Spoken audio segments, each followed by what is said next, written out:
All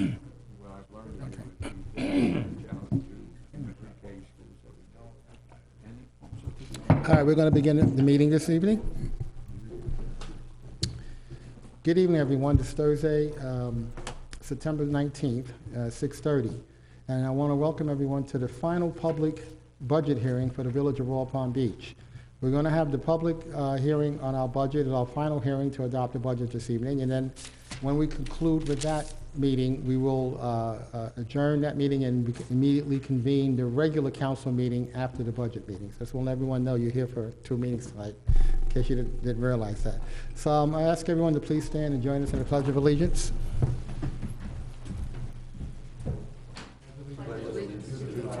Of the United States of America and to the republic for which it stands, one nation, under God, indivisible, with liberty and justice for all.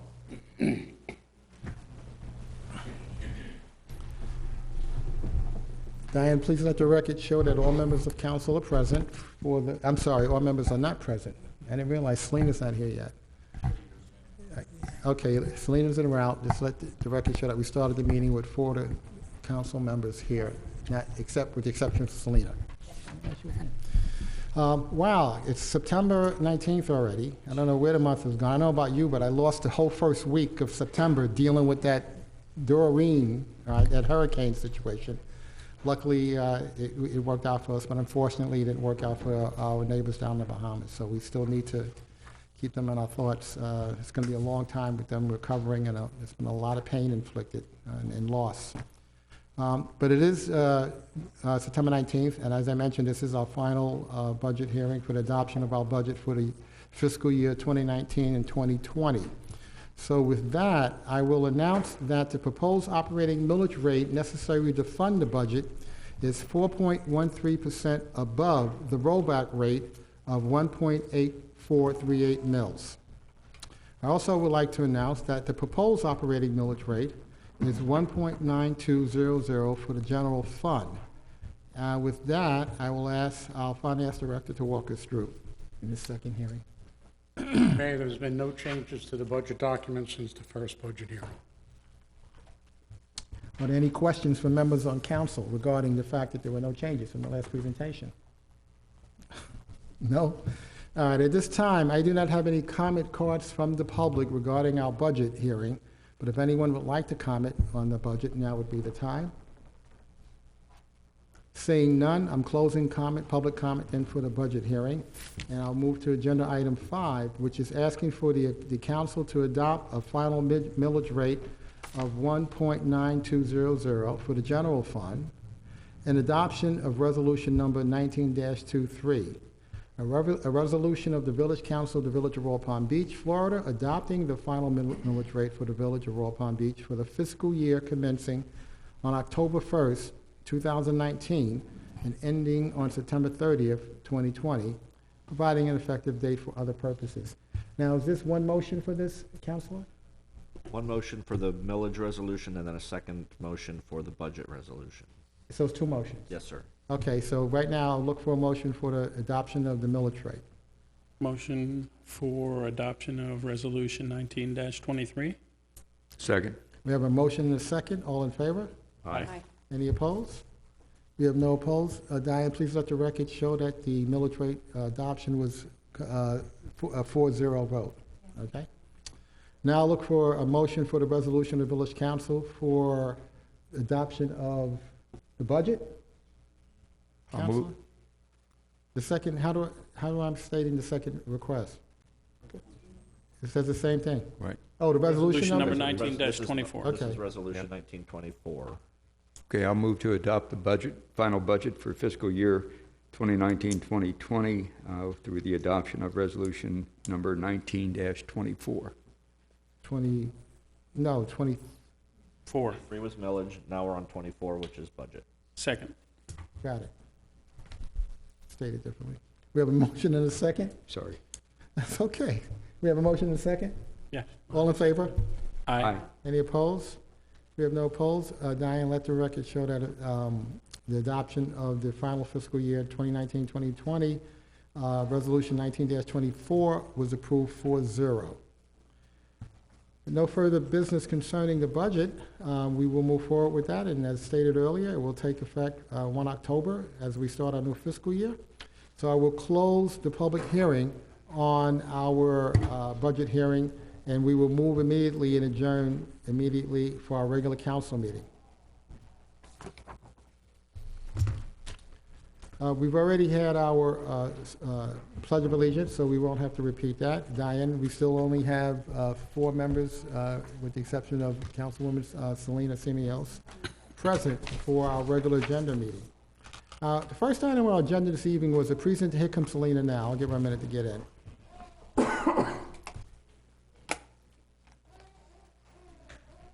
That's okay. We increased, we doubled the budget and approved it all before you came.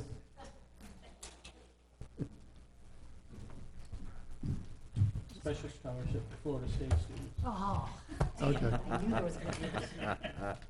Snuck that by. Diane, please let the record show that all members now are present from council for our regular agenda meeting. Our initial item this evening was a presentation of 15-year service award to Robert Lovetier. I was just informed that he won't be able to be here this evening and that the award, I think, has been given to him. So he did receive his 15-year service award. We're very glad to have Robert with us for 15 years, and hopefully he stays another 15. I hope everything's okay that, kept him from being able to be here this evening. And with that, we're going to go into reports. And I've got really 2 reports to give this evening for meetings that I've attended representing the village. Let me pull it up, my notes up on it. The first one was the Western Communities Council had a meeting on August 19th. And just some highlights that were discussed at the meeting was that we had a presentation on our 2020 census overview by a gentleman by the name of Sanford Goodman, who's a consultant and has been brought on board to work with the state of Florida and to go around and let folks know what the process is. He shared with us that this year the consensus will be done primarily by internet or a postcard invitation to ask you to go online to the internet to respond to the census questions. Apparently there are 9 questions this year that they're asking citizens to respond to. We didn't go over any detail of the questions, but there was nothing he told us that was included in the census that was of any controversial nature or anything that had been discussed in the media previously in that regard.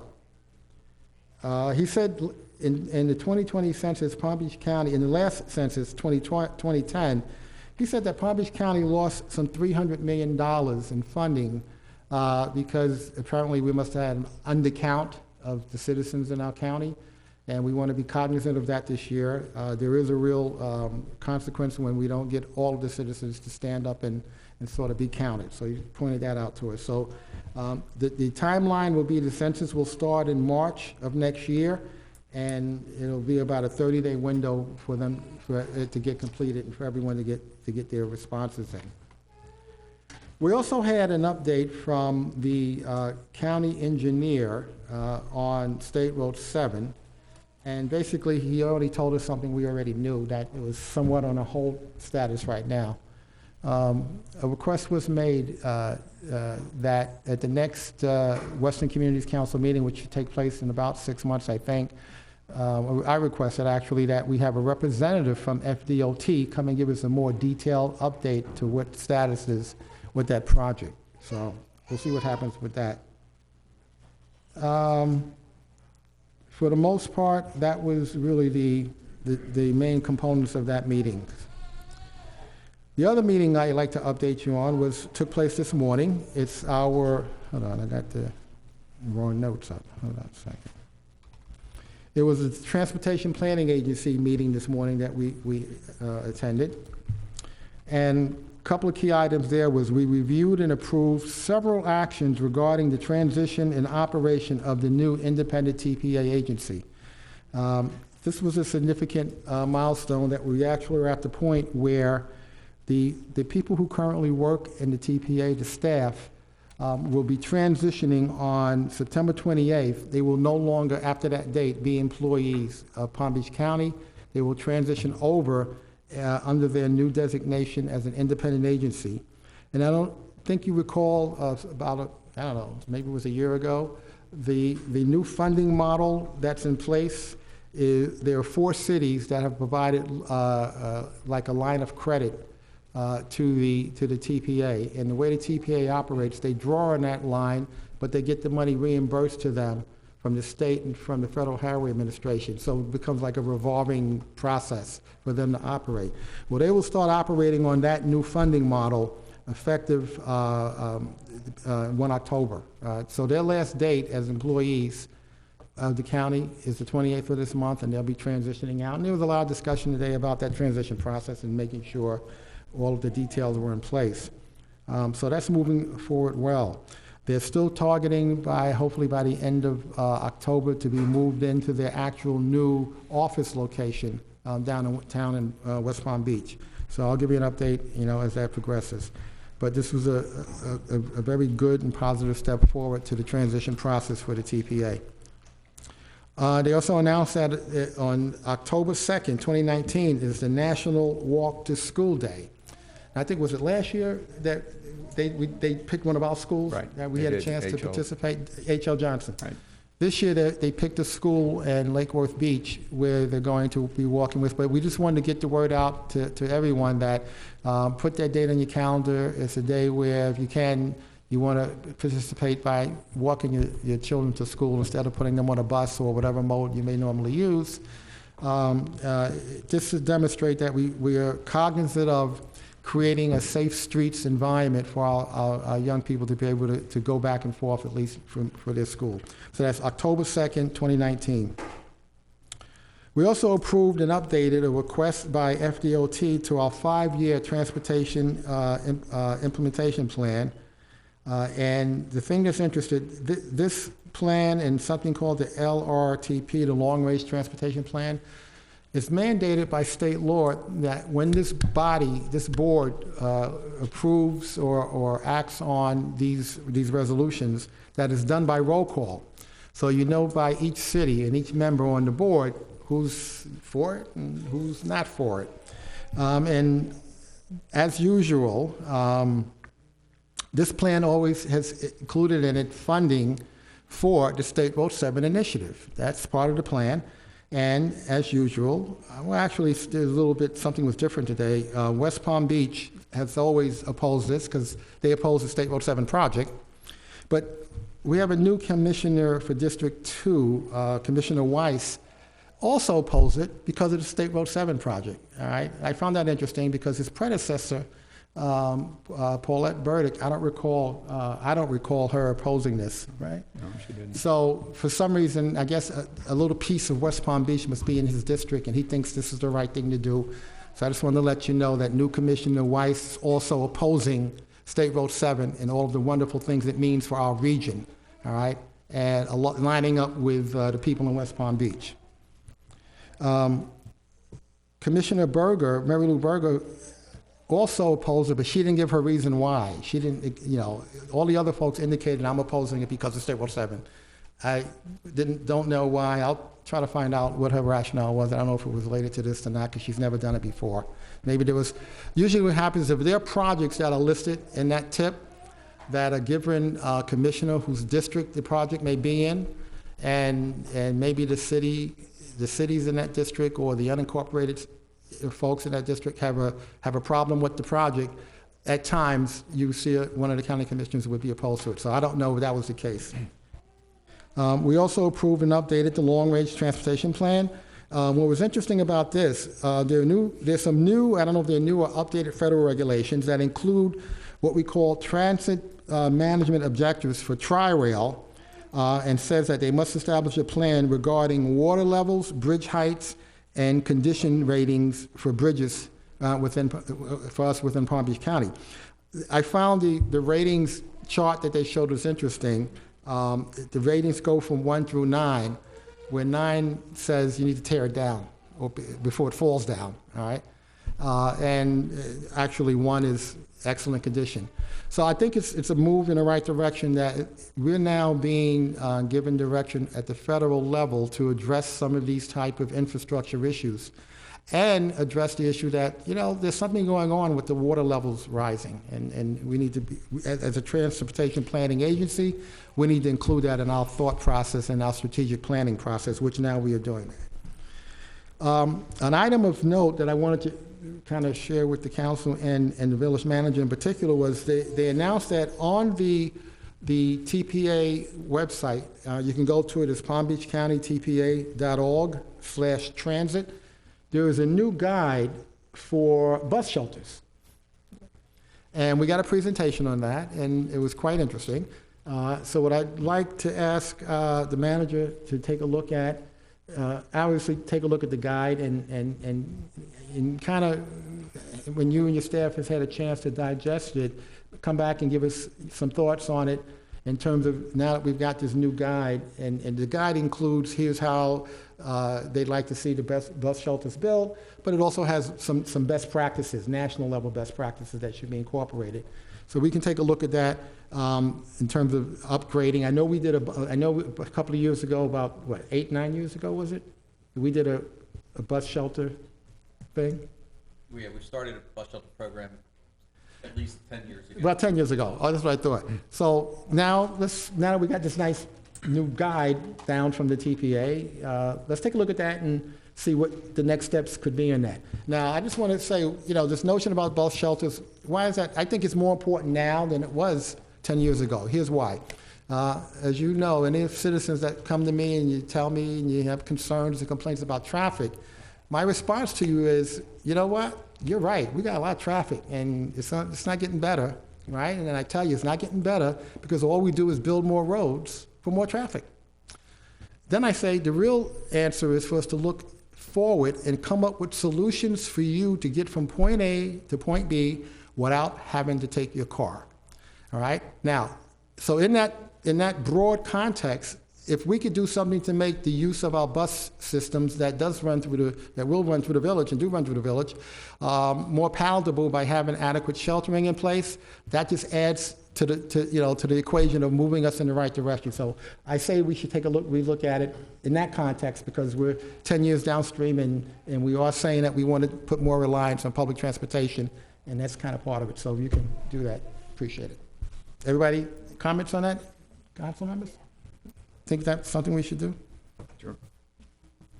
Okay, I think that was it. Just one other note. I said that we had a presentation on this, and they were doing some cost projections. It's interesting. They put up a slide that showed about $1.5 million being spent on bus shelters across the county, and what do you think?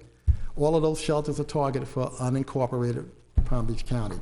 So there's a model that says the cities kind of have to get on board and do some things on their own. They did say that there are funds available at the TPA that we can, grant funds that we can apply for, but our village manager will look at what the strings that are attached to that may be and what the impact of that going that direction may be, and he'll share that with us when he gets back to us. And the average cost per shelter, they say, is about $20,000. So that's where we are. With that, unless any members of council has anything I reported, I'm going to start with. Go ahead. You have a question? I don't know if they mentioned it, because I remember there was an appellate case involving the State Road 7, and it was reversed, and it was sent back to the agency, the DOA, for another administrative hearing. Have they mentioned what the progress of that is? My understanding, it was supposed to be later on in the year, and then I haven't seen anything since. Which is why I asked for somebody from FDOT to come and give us what An update. It was kind of a no information update. So, but yeah, I'm with you. Thanks. Good evening, everyone. Actually, we have a couple of our local businesses represented us at national competitions. So I would like to congratulate Trees, Wings, and Ribs. They came in third best for the traditional wings at the National Buffalo Wing Contest in Buffalo.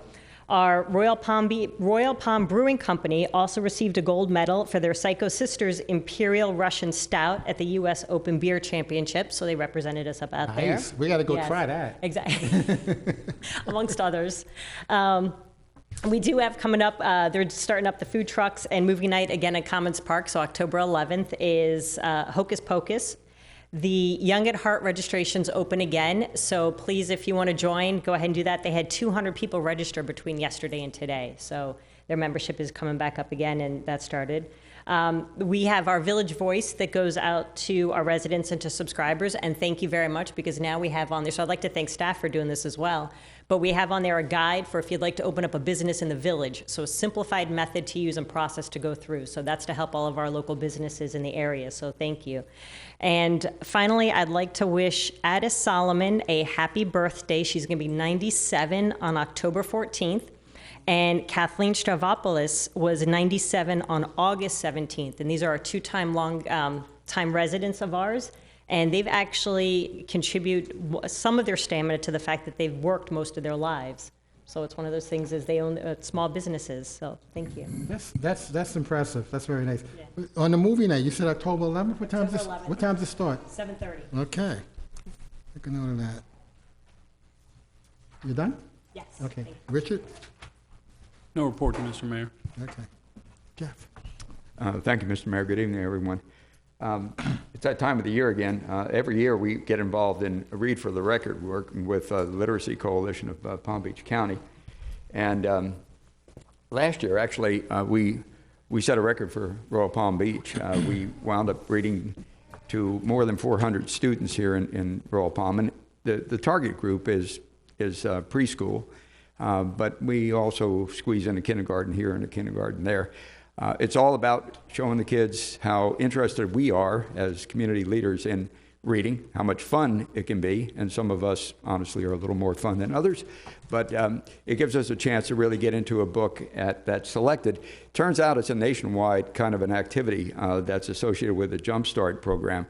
And so this one book is selected to be read on the same day across the country, and it's a fun thing to do, it really is. And this year's book is Thank You, Uma, and it's about a grandma who makes a brown stew, which is fantastic, and it attracts all of the members of the community. And so it's a community building kind of a thing, and each one of these books is great to read, principally because it has a really good lesson embedded in it for all of us, as a matter of fact. So come November the 7th, we'll all be engaging again in reading for the record. The record, it becomes not just a record for ourselves, but within the county, we compete between the cities to see who can read to the most kids with the most readers. And usually, believe it or not, Lantana is highly competitive in that regard, and Boynton Beach and Wellington. Now, some of them actually get as many as 1,000 readers and children read to, so we got quite a challenge there to see if we can get close to them. But every year we increase and we get more involved, and if anybody's interested, you can get in touch with our administrative assistant, Chris Wax, and she can provide information about where to go read and how to get a copy of the book. Also, speaking of education materials, one of the things that we do once a month, the second Monday of every month, is the Education Advisory Board meets. Usually in fact we always do, we shine a spotlight on one of our schools, and this meeting, this past Monday, actually included an introduction to our new regional superintendent, Miss Valerie Haynes. And she gave us a little bit about herself and her background, but she also talked about how the school system is using some of the money provided through a number of different sources to do things like increase the security of the schools through additional police and also additional security measures.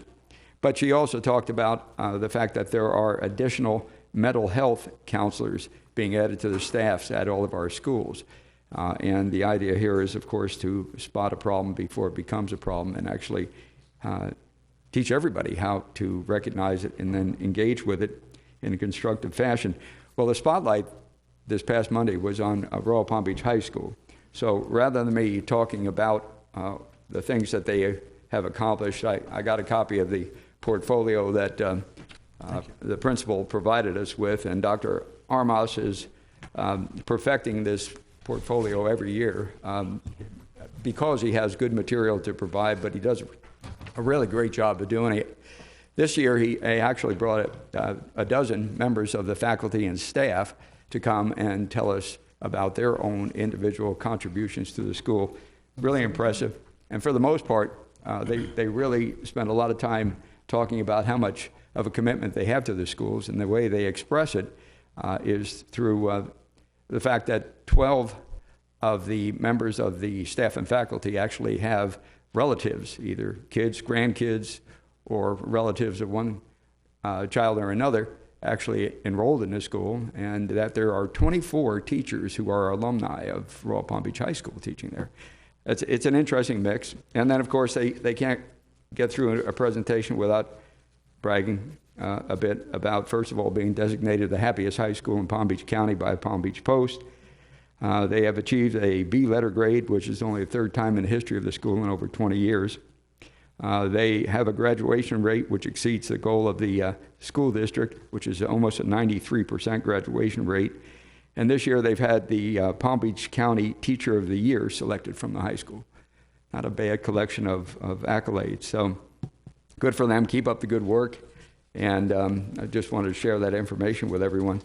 One other thing I wanted to talk about, and the village manager is going to talk a little bit about this, and that is the Intergovernmental Issues Forum that is being reinitiated, re-energized at the county level. And the purpose of the forum is to talk about countywide issues that are of interest to the cities and the county. And any time that we can get together in any forum to discuss these, to identify common ground, areas where we might disagree, and most importantly, find some kind of a solution for these common problems, it's always a worthwhile thing to do. So there's an executive committee, which I get to sit on, that has met twice now. And the second time around, our purpose was to identify one issue for the issues forum to take on. We looked at 4 possible issues. One was sea level rise and water issues. The second was hurricane prep. The third was regional transportation network, or if you will, mobility plans.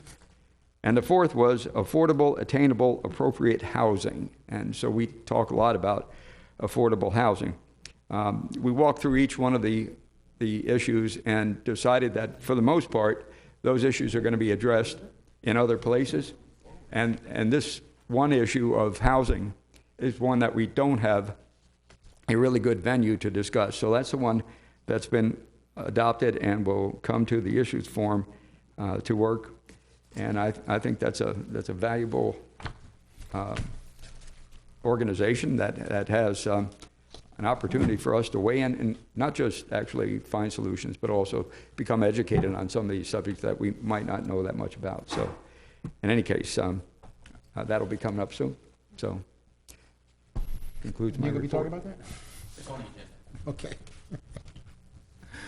That's All right, good. concludes my report. Thank you. Okay, good evening, everyone. I'm going to piggyback on Jeff's report about Read for the Record. In addition to announcing the book for Read for the Record, they also talked about Read Together Palm Beach County, which is the 11th year. And the book is The One in a Million Boy by Monica Wood. Everybody should be reading that right now. Looks like a really fun book, a story about a 104-year-old lady really mentoring a young boy. So that's that, and they will do their meetups and then final Read Together finale on November 21st at the Harriet.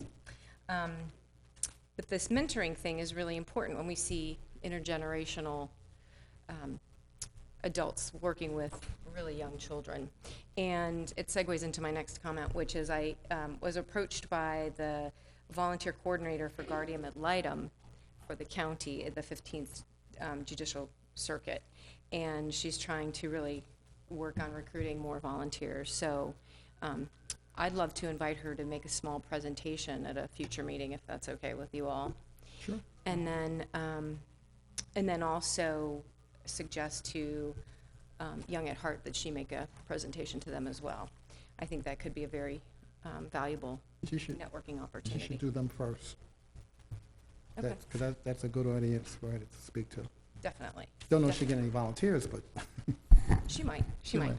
And then just a couple of other dates coming up.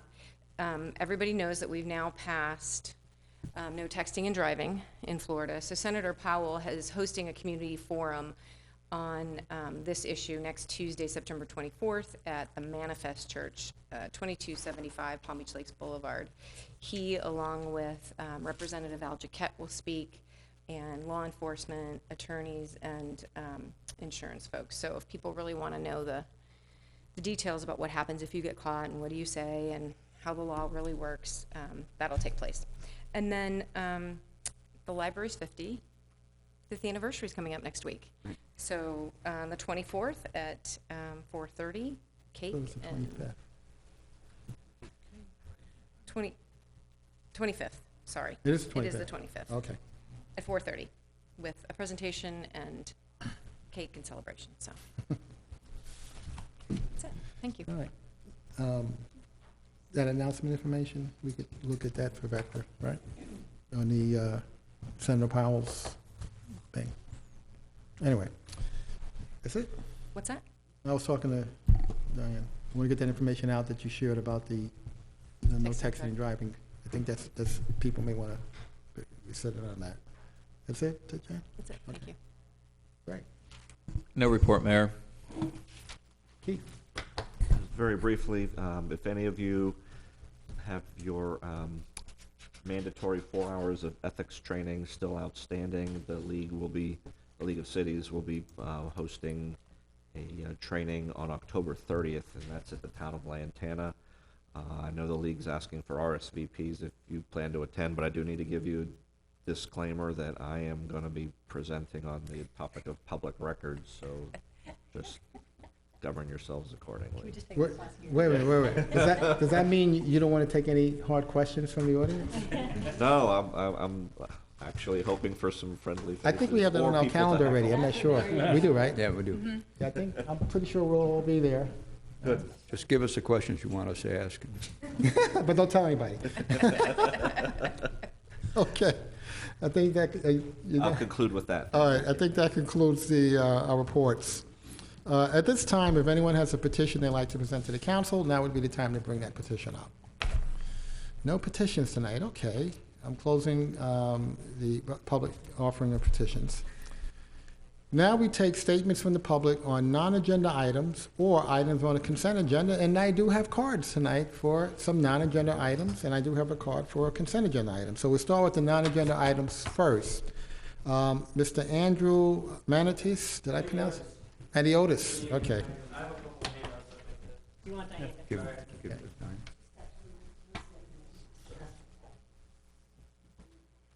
My name's Andrew Maniotis. I live at 11985 Park Central, Royal Palm. Currently handing out to you, I just want to give you a little synopsis. I'm over at Park Central, which is at Southern Boulevard. The new apartment homes that are right before that Publix Plaza there on the right-hand side.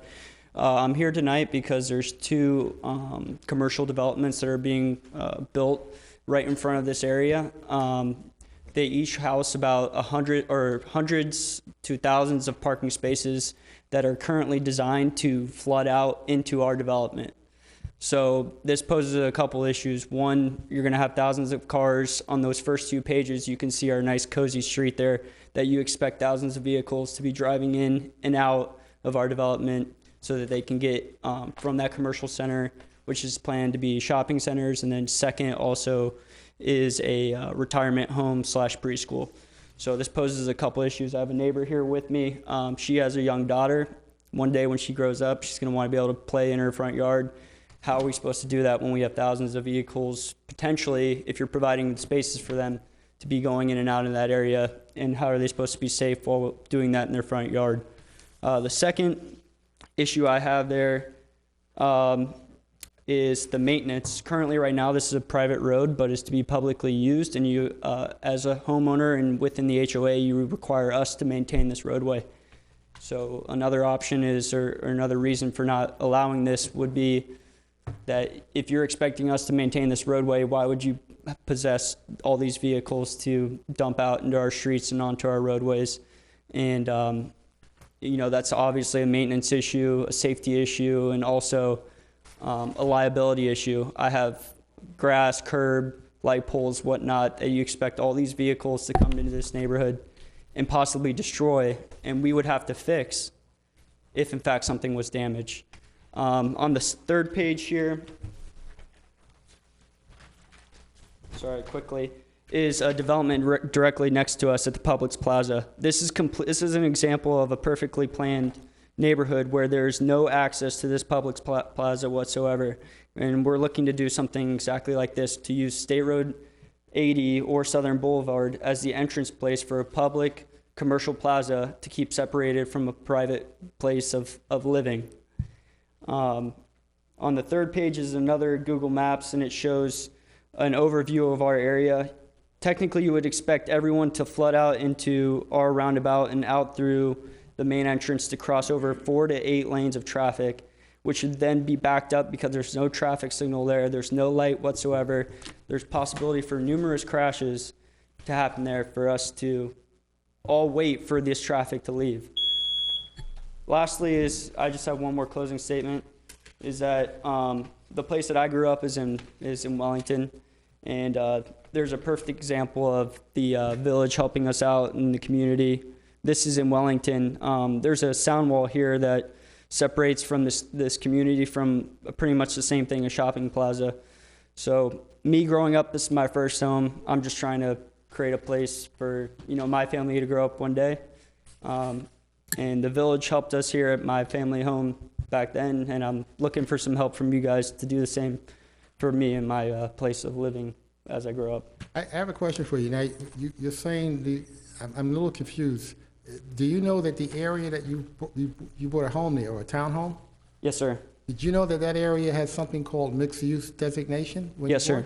I understand that. And so all of this stuff you're talking about happening up front was all predetermined, and it's... Correct. That's fine. And I'm okay with it. It's just what's the entrance. Main entrance that comes into the middle of the You're facility? expecting all traffic to, and I've seen the plans for it, which obviously goes through design and planning and zoning.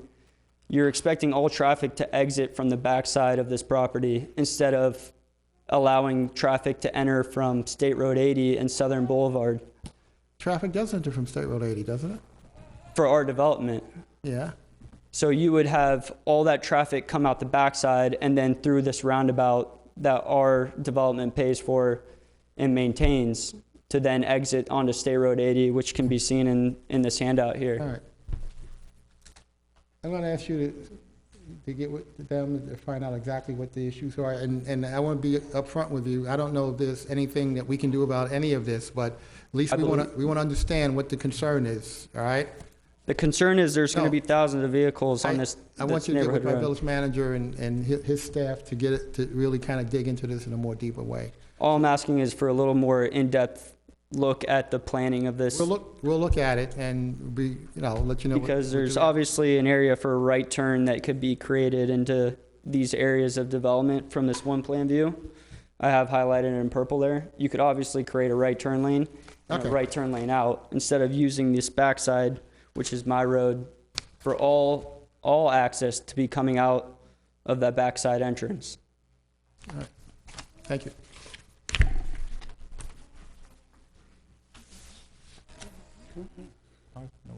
Okay, Anthony Swan?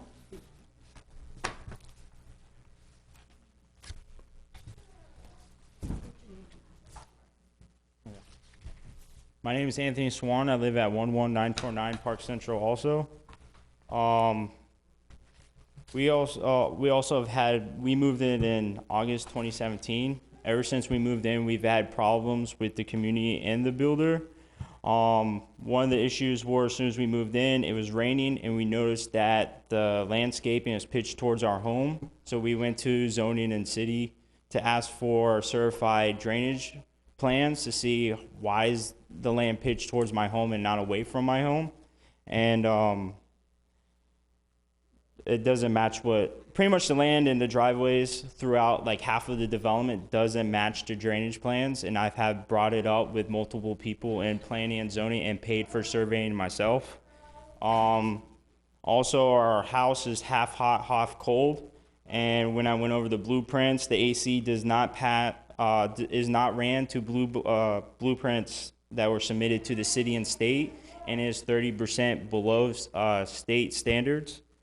The garage, when I drive a car and the garage is shut and I need to go in and out from my garage to the house, that automatic shut door does not shut, which was a fire hazard. And I brought it up also with code enforcement, zoning, and city. And we went, what is it? And it could be a fire and carbon monoxide hazard, and due to non-ventilation, and it does not pass the Florida Building Commission. We also had serious structural cracking throughout the full neighborhood, and K. Hovadian had lied to the city and said it was minor issues, and it became a 8-foot chip through my home. And I've also went to zoning and planning, and they said that K-Hove lied to them, and I no longer need a permit for that, and no permits were pulled for multiple structural issues throughout development. And my other issue is also with the new, we knew it was multi-use, that's fine, but you're building entrance and exits from these developments literally right in front of someone's house. If someone forgets to brake, the brakes fell, you're going through someone's house. Okay.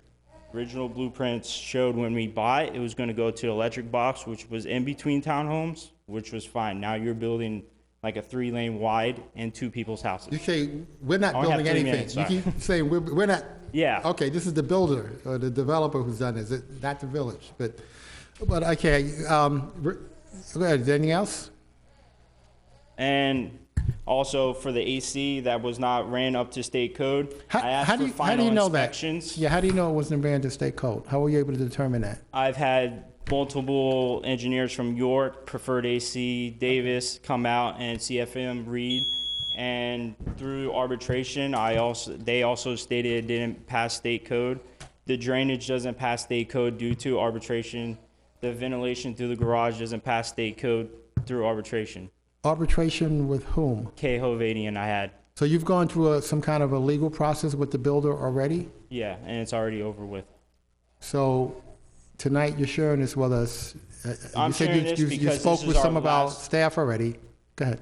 This is our last chance for you to help us fix the drainage problems, the ventilation problems, and other things before K-Hove decides to move out and pretty much, You mean to help us get them to fix it? yeah, get them to Okay. fix it, because you guys got to give them the final CO Okay. for the property. No, and no, if- I hear where you come. I just want to make sure, because this is on the record, I want to make sure what is being stated is Yes, accurately stated. sorry. That's all. That's okay. No, This is no my problem. first meeting, so I No don't know. problem. No, you're doing fine. I just want to make sure we got a correct record of exactly what, okay. Do you know anything about this, or is it something that you've had a chance to have been briefed on by staff? I have met with Mr. Swan before, and I do understand these issues. So you Was a new status for me. I Okay. just heard the arbitration. I know he was going. I don't know what the result of that was and what Okay. the resolution of that was, but doesn't sound like you were pleased with the result of arbitration. Yeah, if they even fix it, it's been 50 days, they have 60 days to redo my subfloor, my walls, ceiling, ventilation, drainage, gutters, everything that you guys planning and zoning signed off on, the inspectors, which did not pass state code. So it would be good to get us that information on what your resolution there and what you're looking for there. As far as the drainage, we have not certified that development complete as it relates to the drainage. They did make some modifications in phase 1 that improved the drainage. Chris has forwarded to K. Alvaney and the drainage engineer the information that we have and the request for them to take a look at it and to modify it if necessary, and to do that through Chris. We do still have a maintenance bond on the project I was going to ask that, okay. that we told them that if we had to use, Okay. we would. All right, thank you for the update this evening, and I will ask that as you go forward, I want them to be able maybe to have direct contact with you, Ray, to make sure that you got all of your resources. It sounds like you got your team on this. He mentioned Chris. Chris is the village engineer. Okay. He says that's involved in looking at this. And the fact that we still have a bond indicates that we still have some leverage here to to try to get the builder, if things that need to be done by the builder to correct the problem. As it relates to the drainage. Well, as it relates to the drainage, not the other issues, but, Okay. okay? Because I spoke with someone and I told him that the state code is a 6-inch pitch within 10 feet of any property. Yeah. The middle of the road is actually level with the inside of my home. What do you do for a living? I own a tire shop. Oh, because you seem to be really versed on these kinds of, Trust me, I've been at everyone at planning and zoning knows Okay. me by heart by now. So okay. Well, thanks for your update this evening, and we're going to do whatever we can do to see that things are addressed. okay. Thank you, sir. I have another comment card here from Erica Swan, but I think she doesn't want to speak. You do want to speak, actually? Okay. No, we want the baby to speak. I just wanted to follow up with a few things. Erica Swan, 11949 Park Central. When we first purchased the property, the plans were actually very different than what they are today. The exits of the plaza were supposed to go kind of directly into roads and empty spaces, not directly into somebody's home. In August, Did they have the traffic circle there originally? Or No. was that came in later? yes, there was just supposed to be two, and they were in different spots than they are now. They were shifted over. In August of 2017, which is the same time that we closed, is when they changed everything. We were told by KHOVE that there would be a 6-foot wall that matched the same wall that's on the side of the property that would go all the way across, and there would Really be close it off from us. for you, but that wasn't. Which- They didn't do that. no, which makes sense because that's the way every other property I've ever seen in our county has. We've never had direct access directly from our driveways to a plaza, but Okay.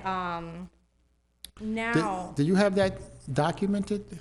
That I was the- do have some plans that I've pulled, like everything that I could possibly pull. But If you could share that with Mm-hmm. us as well. yeah, but we were told there was gonna be like oak trees, and we were gonna be completely separate. And because you have two sides roads, it would make sense that that's where entrances would be to the plaza. Right. That they wouldn't be off our road, which we do have to maintain as an HOA. When these are corporations that are making lots of profit, we shouldn't have to bear the cost of those roads. So you're saying the HOA is maintaining a road that's really We will be used by the responsible- commercial side of the property? From what I can understand between reading the HOA documents and I don't have the actual common area plat, but that road is to be maintained by us, Park Central Road. So that's where kind of we feel like there's Okay. a little bit of an issue. There's some issues And here, then yeah. as- Okay, okay. And then I just wanted to say, as far as the drainage, they've made some changes to it. However, a large majority of the property actually drains towards people's houses. Have you actually experienced flooding? Yes, there are several. We are the highest point of the road. We are. Really? Yes, me and my neighbor are the only two that don't require flood insurance. But there are some other homeowners who within a 20-minute rain have water coming up their back patio.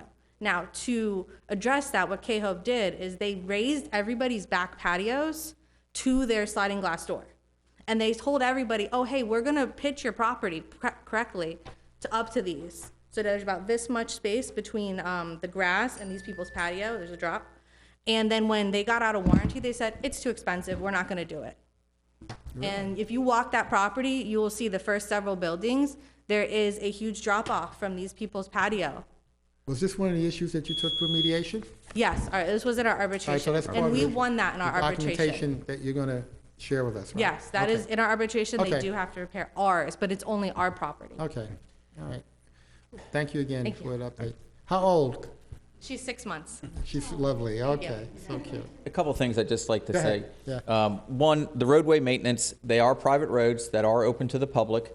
But the maintenance cost is shared with the commercial, and the formula is a formula that's kind of a pro rata fair share formula between the residents and the commercial. So they're not picking up the whole maintenance costs? That is correct. It's distributed across the entire,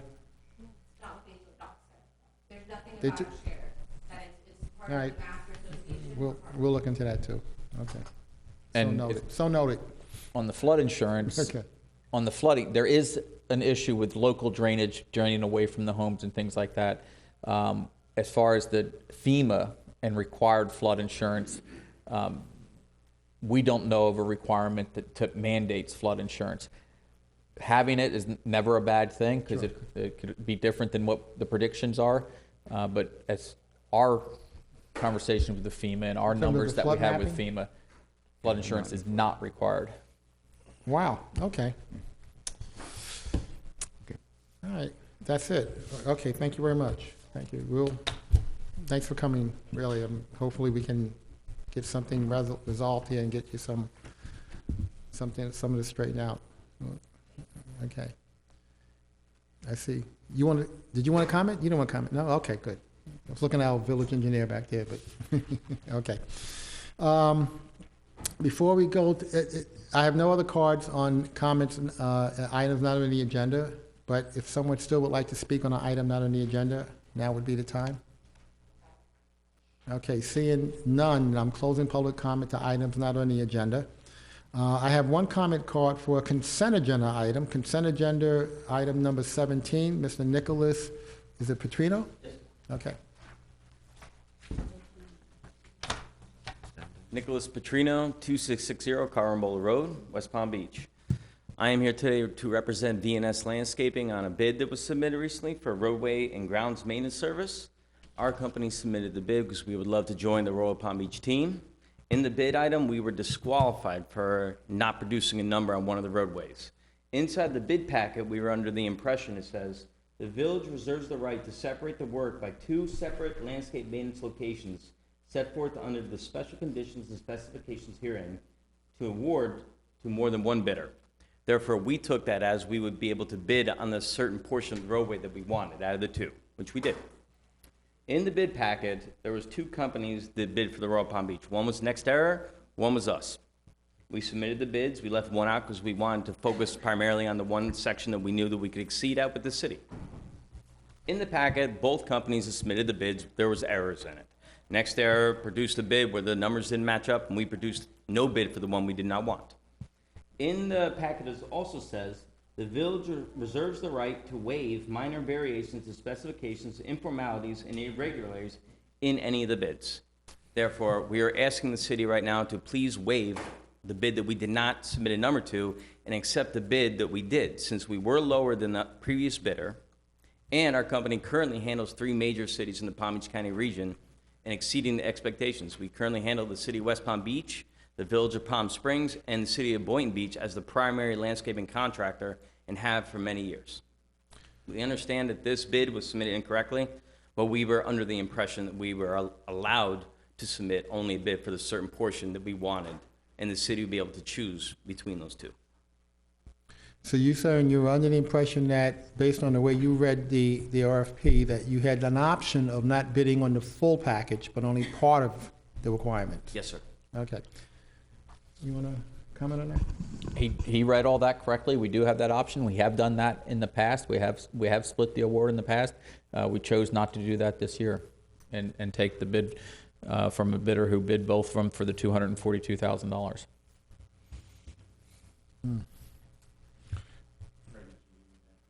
If you have anything to add to that. The option to separate that was to the benefit of the village. So we put that clause into this bid document, and we bid it this way for many years.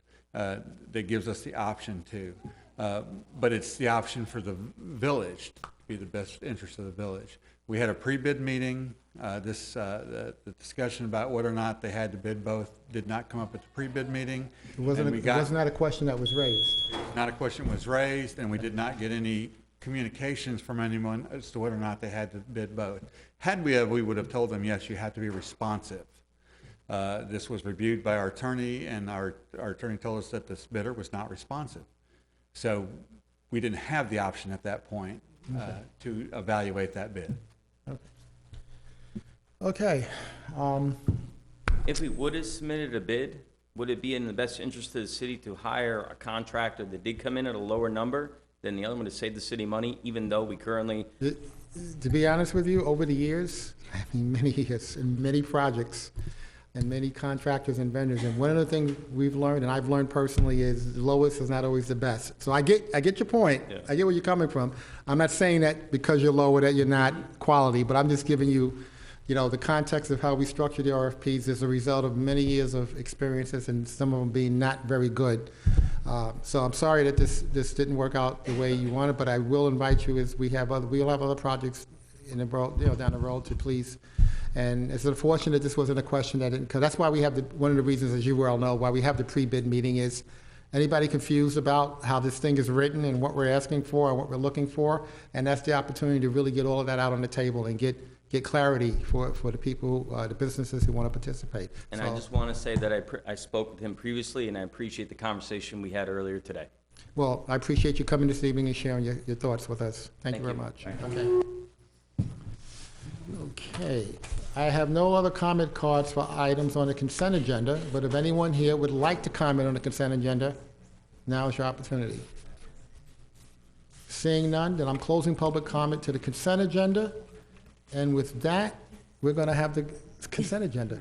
Okay, Diane. great. Thank you, Mayor. Number one, approval of the minutes of the council regular meeting of August 15, 2019, and first public budget hearing of September 5, 2019. Two, approval and authorization to renew annual software licensing and software maintenance support with Superior Public Sector Incorporated in the amount of $60,000. Three, approval and authorization in accordance with established policy to make a budget amendment for Fund 303 in the fiscal year 2018-2019 budget. Said amendment to transfer a total of $65,000 from undesignated fund balance 0100 to Veterans Park Walkway PR 1924. Four, approval and authorization to issue the American Legion Post Number 367 a grant equal to its regular meeting space rental cost for its monthly meeting at the Recreation Center for the period beginning October 1st, 2019 through September 30th, 2020, in the amount of $480.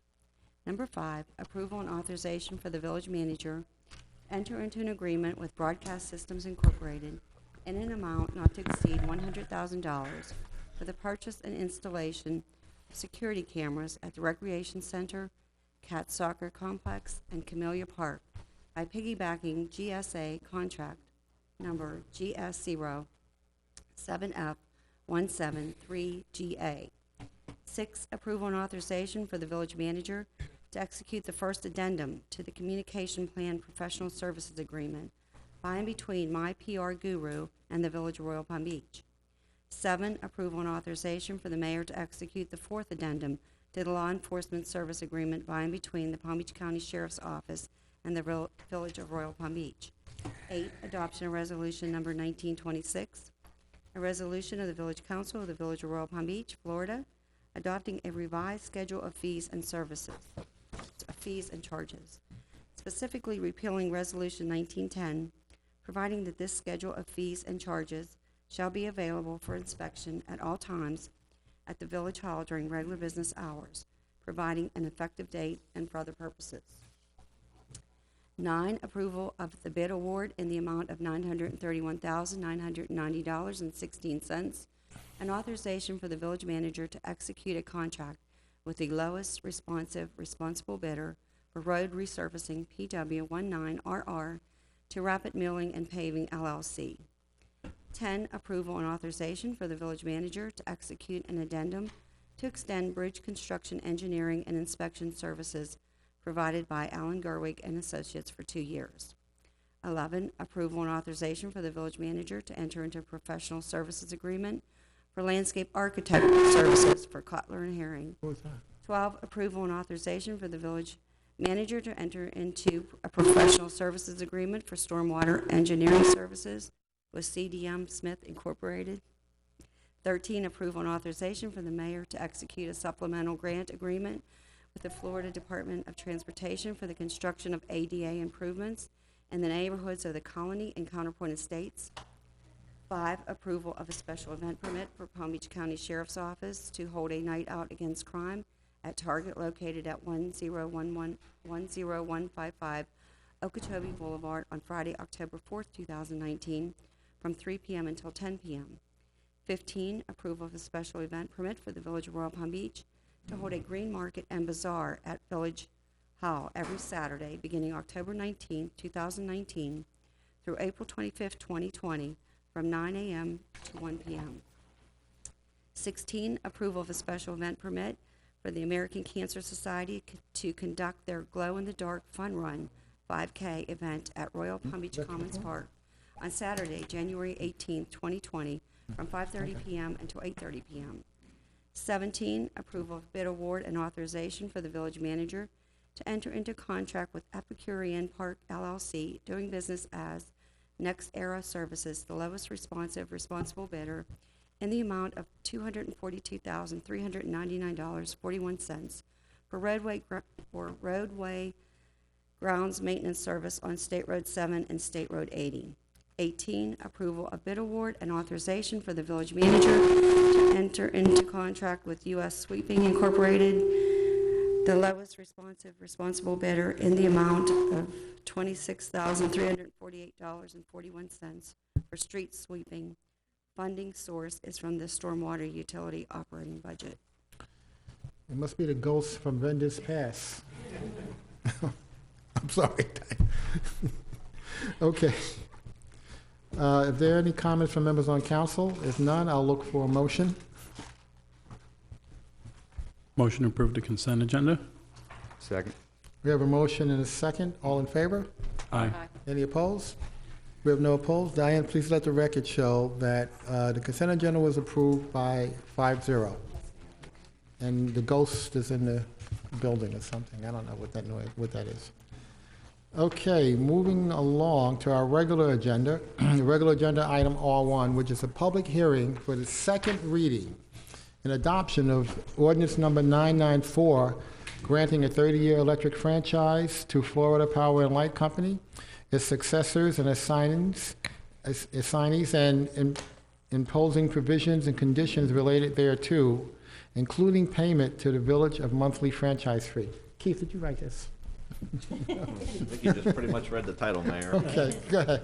Ordinance 994, ordinance granting to Florida Power and Light Company, its successors and assigns an electric franchise, imposing provisions and conditions relating thereto, providing for monthly payments to the Village of Royal Palm Beach, providing for an effective date.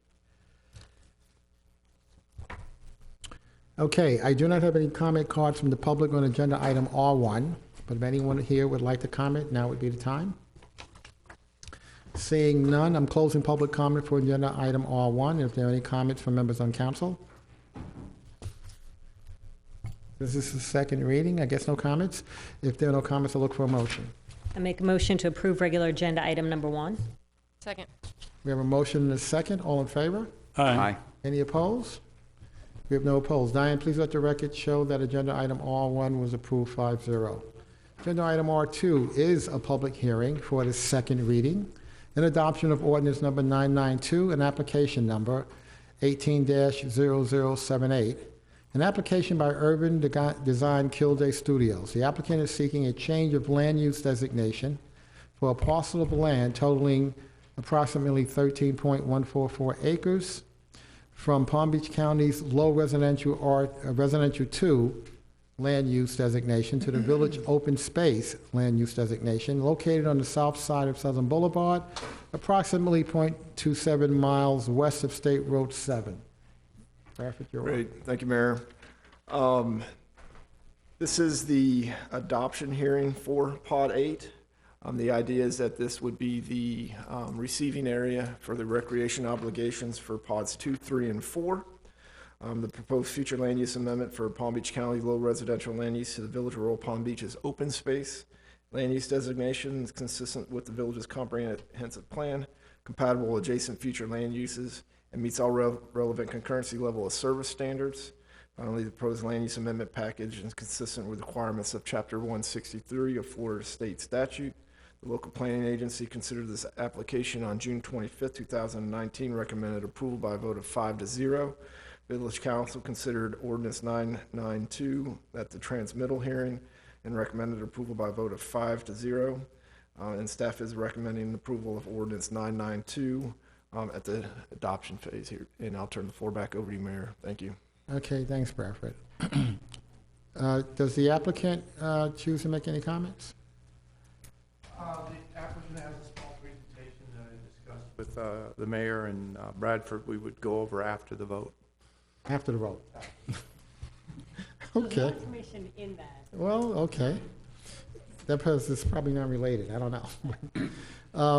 I do not have any comment cards from the public on agenda item R2, but if anyone would like to comment on this agenda item, now would be the time. Seeing none, I'm closing public comment on agenda item R2, taking comments from members on council. You have to read? Yes, sir. Let me Okay. go ahead and just read it by title. This is ordinance 992, ordinance of the Village Council, Village of Royal Palm Beach, Florida, adopting amendment to a comprehensive development plan in accordance with the mandates set forth at section 163-3184 at Sequence, Florida statutes pursuant to privately initiated application number 180078 LSCPA, which provides for an amendment to the village land use map designating 13.144 plus or minus acres more or less of real property as OS open space, which property is located on the south side of Southern Boulevard, approximately 0.27 miles west of State Road 7/US 441, informally known as the Southern Boulevard Properties Pod 8 and FPL easement area. Further providing for transmittal to the State Land Planning Agency, providing conflicts clause, severability clause, and effective date and further purposes. Thank you. Okay, if there are no comments from members on council, I'll look for a motion. I make a motion to approve regular agenda item number 2. Second. We have a motion and a second, all in favor? Aye. Any opposed? We have no opposed. Diane, please let the record show that agenda item R2 was approved 5-0. Now we have the after the, okay. Thank you, Mayor. Given the size and the complexity of the project, I wanted to give an update on a monthly basis on some of the major happenings of the project, because sometimes we approve it, but I don't think we understand the complexity of what we're dealing with here and the size of it. So this is just a little presentation to give you just a level set as to where we're going, and then to ask for help in a couple areas. Just to give you an idea, the first page of the presentation gives you the projected tax values. We went back in apartments and we looked at some recent sales. So when the apartments are built and reassessed, and the toll builds their homes, and the commercial center is built and reassessed, and when Bradford eventually comes in, the total taxable value on this project will be approximately $650 million. That's a big number. And I know you guys don't get a lot of that tax revenue, but I know you get about I don't even know the military. 1.92. Excuse me? 1.92. So you're going to get almost 2% of that, so that's almost a $1.2 million budget increase, which will help in future. Now, the reason I bring that up is, you know, I do a lot of projects in the state, and I'm also doing a project in the Village of Wellington. And in recent meetings with the Village of Wellington, you're going to love this. In recent meetings with the Village of Wellington, they were complaining that if you go over to the next, the Wellington Mall area has been declining in tax base. It's dropping about 70 or 80 million a year. And the current tax rate is 459 million. So if you think, just 2 points here is, one, the project we're about to build there will be worth more than the entire Wellington Mall project, which is 3 times the size of it. This includes all the out parcels and everything I could attribute trying to get the number. So I just wanted to show you that we're building a big, successful project, and it's going to be a big deal. The other thing I'm showing you here is that it's decreasing somewhere around 60 to 80 million dollars a year. At the meeting, the commissioners were not super thrilled with the project we're doing on Southern. And they wanted to let me know that they were a little disappointed that that was approved, that they thought a better location for this would have been the Wellington Mall. Their main focus is to save the mall. They're concerned that the mall could close. So their main focus is to get the entire city behind redeveloping that mall. And they're going to grant them several thousand new units. They're going to give them a town center. They're going to do whatever they can to work with them to save them all. And they feel that while Forest Hill and Southern is a very large intersection, they feel it's the best intersection for this project, that better than where it currently is. But I just want to let you know that their goal is to save the mall and to help the mall succeed. It's a good goal. I'm not complaining, but We wish them well. we wish them well. The problem they have, if you read this list, every parcel there is owned by a different group. Yeah. So to get all these big builders and national people to agree, God bless them. Now, the other thing I want to remind you, the project we're going to do, and this is a very conservative estimate, will be creating over 500 jobs in the village of Royal Palm Beach. I mean, and these jobs will be a lot of in the retail, but the residentials create jobs. The charter school is creating about 80 new jobs. So there's going to be a lot of new jobs created by this, like I say, over 500, and not counting the construction jobs. Now, these are very conservative estimates, but they just give you the idea of the size of what's coming. The other thing I want you not to lose perspective on as we go through these things is the development costs that I've signed up to pay. The next chart shows you that the total development cost, just before we have to pay, before we start selling land and making money, is approximately $25 million. These are big numbers. These are big, big, big numbers. I mean, so there's time is the enemy right now.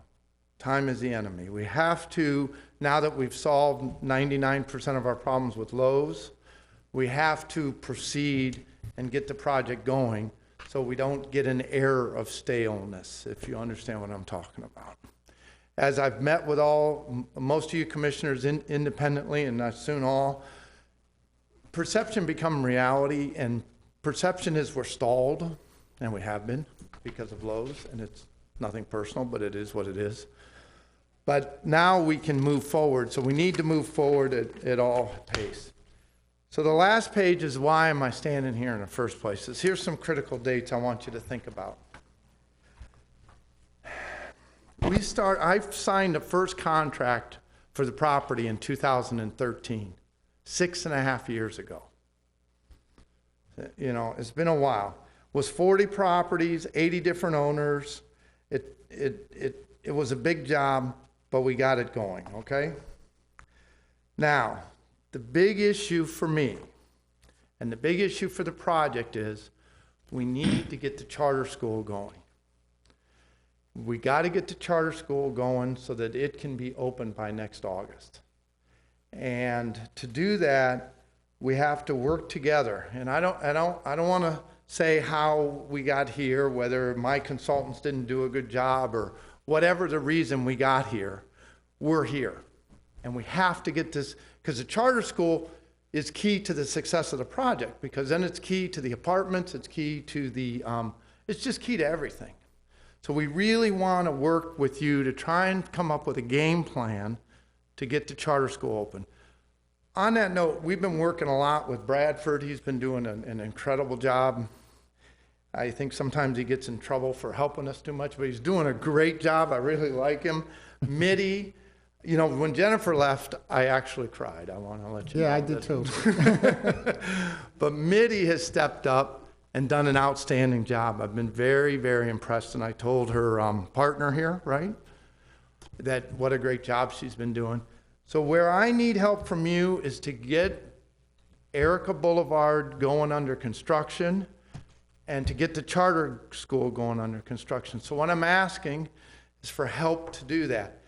And I don't know how to ask for help other than to stand here and ask. I mean, I can give you some ideas. I'd like to maybe have a brainstorming session with the staff where we can look through the code and figure out how we can get the permits issued. I understand, for example, the building department allows outside review, and we're willing to pay for the outside review. And we understand the planning department can hire outside consultants. We understand the engineering department is super duper busy and they're having a lot of workload. I mean, just listening to this meeting tonight, they're going to be going out measuring grades. But we need to get It's a day at the office. we need to get the project going. So I'm asking for help to see if we can sit down and come up with a plan so that the charter school can break ground by January. and that's why I'm here. All right, I'm curious, why is the charter school all of a sudden such a time, essence of time issue? I mean, how many residents are living there right now? They don't have many, Well, they don't the problem is the charter school, if it doesn't break ground, it loses a whole year. Because you can't start a charter school. Oh, you're saying because it's lined up to be open when the new school year starts? Exactly. Okay, I get that. Exactly. Just, go ahead. And to do that, we've got to, we do have a road that runs to it. We have a public road that runs to it. You could arguably say it's big enough for a couple hundred students, but we need to get Erica, but we just need to get the whole You need to project get going. that road done, absolutely. And so I would ask, I guess specifically, is maybe you ask the city management to set up a meeting, and maybe MIDI can run the meeting, and we brainstorm the code and figure out how we can get this going. That's what I'm here to ask. Just one other note on the charter school, because Yes. you brought this up about 2 or 3 months ago. You had a question about whether we still wanted the charter school. And you guys made it abundantly clear you did. K through 12. K through 12. Okay. It's locked in, don't Want it worry. on the record. K through 12. Okay. K through 12. I have had some. Now, here's how charter schools go, because there was a discussion in the I know. TRC. Is They there- start 4 or 5 years, like let's say they start K through 5 or K through. They grow the students. They grow the students. They don't want to ship in trouble students. No. Trouble students? No, come on. I get that, but that's a level of the weeds we don't need to get into tonight. I just want to make sure the context the concept is clear. The expectation is this. I don't want to hear, oh, we only did a K through 8. Now they have to ship out and go find a high school. No, Not gonna happen. Okay. I have had some conversations. I don't know, but I think other members of council may have had some conversations with the village manager. This is a very big, complex project, and it's got so many moving parts. It's worse than an octopus. It's tentacles all over the place. The village manager and his team are committed to the importance of this project for the village, and are committed to work with your team to move in a forward direction. I agree. Our concept needs to be whatever we didn't do or do in the past, and there are a lot of curves, and let's not focus on that. Let's focus on what we do to move forward in a positive direction. I know the manager shared with me some very specific options that he's looking to share with your team. If he hasn't already, I will ask you to really embrace those options, where maybe in the past you didn't want to embrace them, right? Embrace some of those options now on how we really can get this move forward, because it's our mutual interest, okay, to get this project moving and have it on track. In terms of this perception, I don't think anyone has a perception that it's, what was the term you used? It was stalled. I don't think so. Maybe Other commissioners. sometimes when you're I don't know. I hope not. when you're at sea sometimes and you have the sails up and you don't seem to be making any headway, you have to adjust the sails to pick up the wind that is there. So let's call this adjustment of the sails, okay? Tacking, yeah, right. Good. You want to add something? Rick? Yeah, actually, there is a very specific critical path to get where he needs to go. There are 3 things that is holding the project up at this time. He needs to get preliminary plat, he needs to get construction drawings and permits in place, and he needs to get a final plat with a guarantee. He's going to need a conditional building permit. He's going to need agreements with the council as far as those building permits and the conditions of those building permits. One of the main conditions of a building permit when you're still building infrastructure is you agree to no COs. So guaranteeing a CO is very difficult because you're relying on a whole bunch of other people to do work.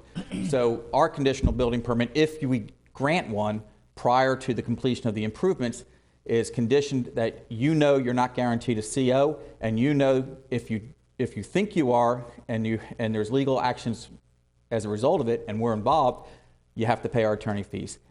The 3 things that's holding them up on the preliminary plat is about a year ago when he entered into an agreement with Lowe's, he agreed to modify their site plan. The discount auto is a site plan that also needs to be modified. Fortunately, this last TSR, we had those 2 plans on our agenda for review, and they look pretty good. So I think they're going to move along fairly well. So we were glad we got them this past month. Okay. The third thing he can't go forward without is the ownership of all the land. Right. There is a piece of land that he hasn't proven ownership of to us yet. We have told him what he needs to prove that ownership. When he does, we can move forward with that plat. We gave him an option to that a year ago, and that is to take Pod 2 out of the preliminary plat and plat the rest. And that option is still available to him, and he can get this thing moving, and we can get this thing done. Well, that's not entirely accurate, but the property appraiser made a mistake about 4 months ago and identified a piece of property that they think was owned by Acme. We proved to them Acme didn't own it. Right. But either way, we had Acme 3 months ago sign a quitclaim to us. And with my luck, the property appraiser is sending out everybody's tax bills. So they are not updating right the now. maps. Okay. The head property appraiser has sent me a phone call and said that by October 2nd, October 3rd, ours will be the first error they correct. They just can't do it because it's turned off because they're mailing out all the bills. Okay. So that should be gone. Okay. So, but again, I don't want to argue about how we got here. I'd like to sit down in a meeting and look at these options that are on the table and see if they work. Because if they don't work and get the CO, and we totally agree, and let me support Ray's statement. I've had this meeting with the charter school construction guy.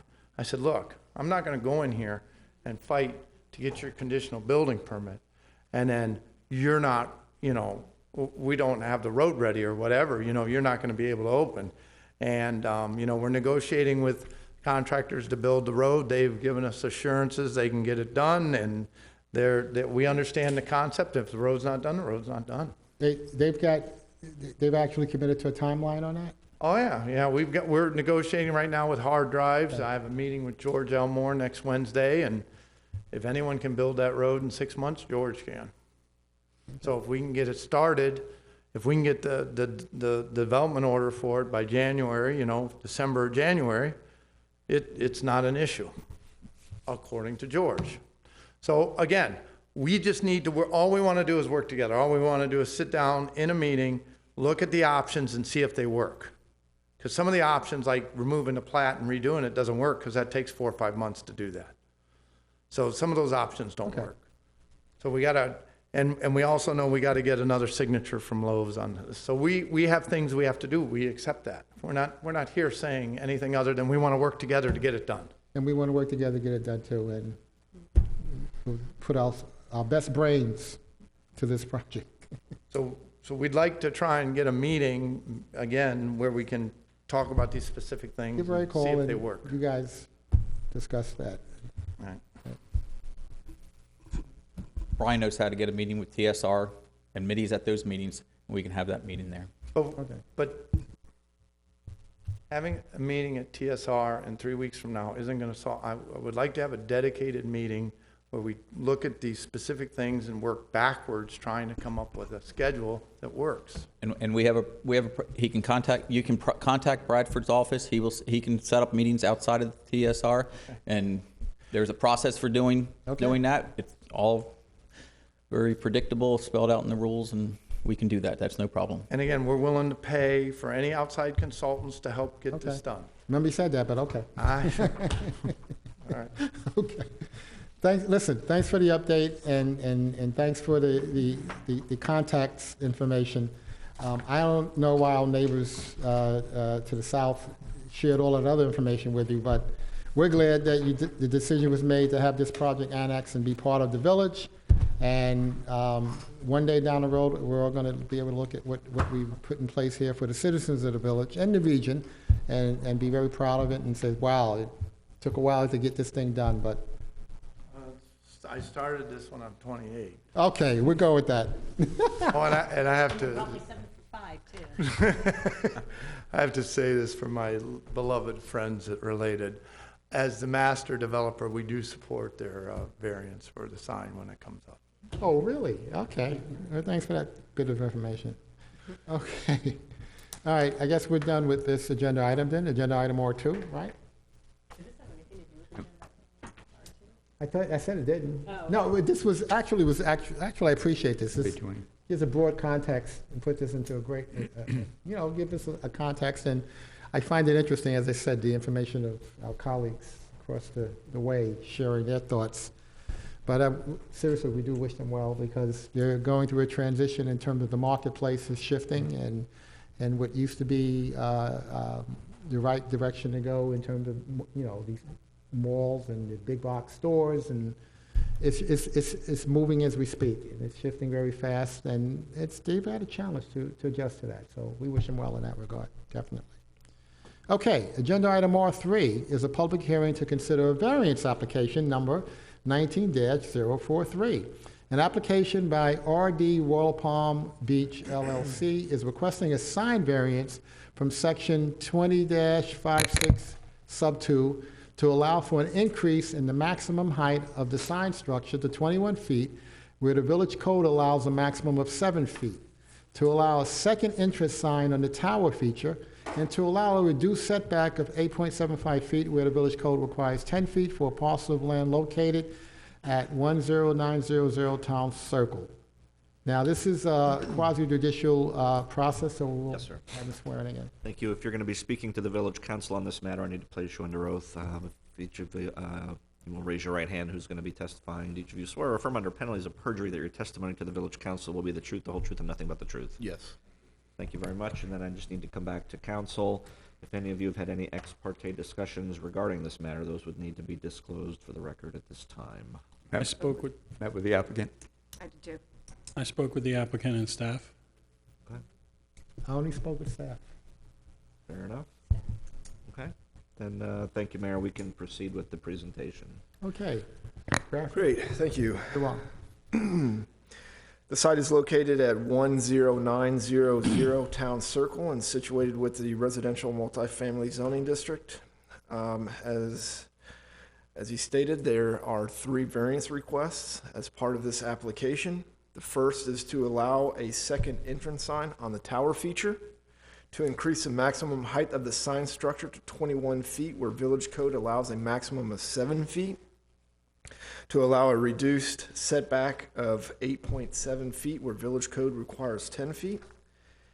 However, after having discussions with the applicant, they have decided to eliminate one of the variance requests. As you can see here, this is their tower feature, and this is the sign that they were previously proposing to place on the tower feature. Again, this is an illustration of the tower feature and the signs on the entrance feature as they are today. They want to eliminate the request to have a sign where the banner is currently placed on the tower feature. And as a consequence to that, it is then reduced the overall height of the sign. When you remove the signage from the tower feature, this is no longer seen as a component of the effective sign area, and thus reduces the variance request for the height of 21 feet in height to 10 feet 5 inches in height for the entrance features, where village code allows for an overall height of a maximum of 7 feet. The 10 feet 5 inches is the height of the entrance features, where village code allows for 2 entrance features for the residential projects. And this is one of the 2 entrance features on the project. There's one located a little bit further in to the project, and those both will be 10 feet 5 inches. The last request is to allow for a variance to the setback of the entrance feature. For the code required 10 feet to 8.75 feet. The applicant contends, as part of the justification for their variance requests, that a larger monument sign is necessary due to the unique circumstances of the property, being set back approximately 200 feet from the closest point of adjacent Southern Boulevard right-of-way. Their property is set back 200 feet from Southern Boulevard to the location of the C-51 canal, being located between the roadway and the property. The applicant asserts that other similar residential projects located throughout the village of Royal Palm Beach also have taller signs than permitted by village code. Now, the applicant is correct. There are plan unit developments. By just that plan unit development designation allows for flexibility in the sign size. Staff is recommending denial of the variance request. Staff feels as though the criteria for granting these variance requests have not been met since the applicant constructed the sign, so that that the granting of the variance request will confer on the applicant special privileges that are denied to other lands, buildings, or structures. similarly situated. Although staff is recommending denial, it is worth noting, again, if this was located within a planned unit development, these standards, these sign variance criteria standards, it's almost by right. I mean, whatever the council approves, and you don't have to meet these strict sign variance criteria. And the Planning and Zoning Commission did not recommend approval at the August 27th Planning and Zoning Commission meeting. And again, staff is recommending denial of this application. I know that was pretty straightforward and interesting. And if you have any questions. My understanding is the applicant withdrew the request to put it on the tower. That's correct. And that would only leave the signage on the monument signs. Correct. At an elevation of 10.5 versus 7. I also understand the applicant would be willing to reduce that to 7, but we felt leaving the architectural features of it the way it is and not cutting the top of the sign off, we would recommend approval of the 10.5 versus the 7 on those two entrance features. With the removal of the sign on the tower. They still wouldn't meet the criteria that is spelled out in the code, but the position as far as the strong denial shifts from a strong denial to a reasonable idea that this sign could look worse if you made it code compliant, but with the architectural features, it is at 10 feet 5 inches, which looks better than what. So the bottom line was, when we met with the applicant, I think it's a bad idea. If we follow the code, it'll look worse. No, I do not I think gotta that tell sign you, I've is been a doing bad this a long sign. time. That's the first time I got that one, though. So when we met with the applicant and the applicant agreed to take it off the top of the 21-foot one and even offered to cut the top of the sign off, we felt the two entrance feature signs would look better with the architectural feature remaining. That does match the architectural features of the site, and felt that would be better than cutting the top off. The interesting thing, and when you do that and the way their sign is, the actual signage and where the lettering would go is under the 7 feet. Even though our code says you take the whole structure, not just where the signage is, but where the signage is, it'd still be under 7 feet. And we feel that the sign would look better with the architectural feature on the top of the sign instead of flat. I agree. You agree? Bradford just said he Bradford? agreed. Okay. But I'm not recommending approval, still denial. But a soft denial. You made a record tonight. No. Selena. So for clarification then, the reason why staff is recommending denial is. Soft denial. Well, it was There's no such thing. A but denial. Read between the lines. Right. You just made that up. Good. I'm is sorry. because of the architectural feature on the top, because they are removing the sign off of the tower. Right. That would be fine, and that's the only reason why it's the denial, because of the arch or the architectural feature of the sign. Otherwise, you would approve it, staff would approve it, correct? There isn't anything else in this that's. If you're asking for my personal opinion on the sign. No, what would staff do is, that's the only thing that's the difference is just because of that feature.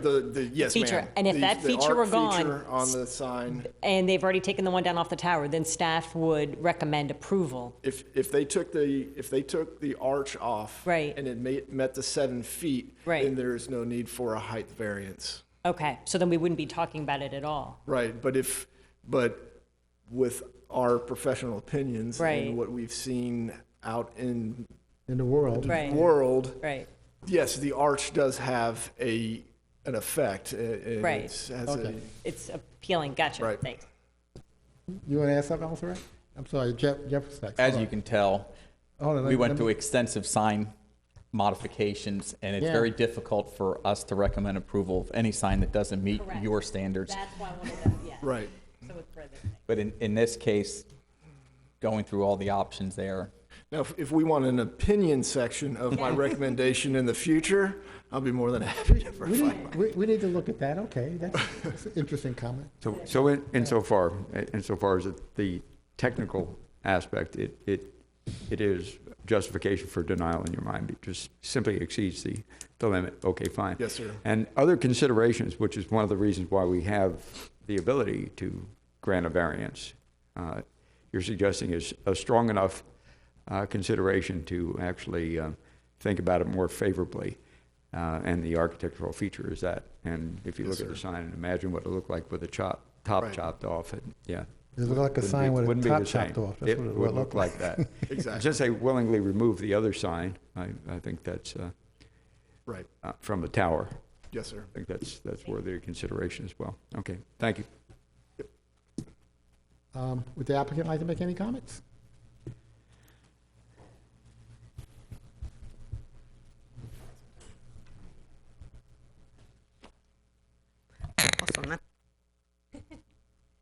Ellie Halpern, attorney for the Related Company. I have with me Ron Melendez and Nick Dussault from Related, if you have any questions of them directly. As an aside, the project's beautiful and it's doing great. They're over expectations for leasing already, and it's going wonderfully. And one of the things they want to assure is that the tenants, future tenants, visitors, deliveries can all find the project and not make U-turns and create traffic problems. And because of the distance from the road, from Southern Boulevard, especially when you're heading west, even the architectural feature, but more important, the tower feature, will help identify it. With or without the sign, they can say, look for the tower. We worked with staff. We understand why they would prefer not to have the sign on the tower. So I do have a presentation, but we don't want to take any more of your time. If you're comfortable with the soft recommendation from staff to allow the 10.1 feet to keep the architectural consistency with the rest of the development, and the 1.25 setback encroachment because of where the tower was set. It is over 300 feet from any property, any public transportation. So we're happy to answer questions. I'm happy to give you my presentation if you have any questions about the original project Does anyone and want to see the application. presentation? No? We're good? Good. No? You sure? Okay, we'll pass the presentation. Now, I just want to be clear on what we're actually voting on then. I'll reserve my right if you change your mind. If you're supporting the soft denial. And please don't tell Tuttle no to find his street. What the variance request is to have a 10.5 foot high sign versus 7, and a 1.25 foot reduction in the setback from 10 feet. Okay. And the removal of the sign from the tower? Yes, sir. That's already That's there? already Okay. removed. Okay. I do not have any comment cards from anyone, from the public on agenda item R3, but if anyone from the public would like to comment, now would be the time. Seeing none, I'm going to close public comment on agenda item R3 and take any further comments from council. Jan? Oh, okay. If there are no further comments from council, then if someone can construct a motion, you have to do a read? No. Okay. You want me to try and Tell us what the motion should be? construct the motion? Please, that would be great. Thank you.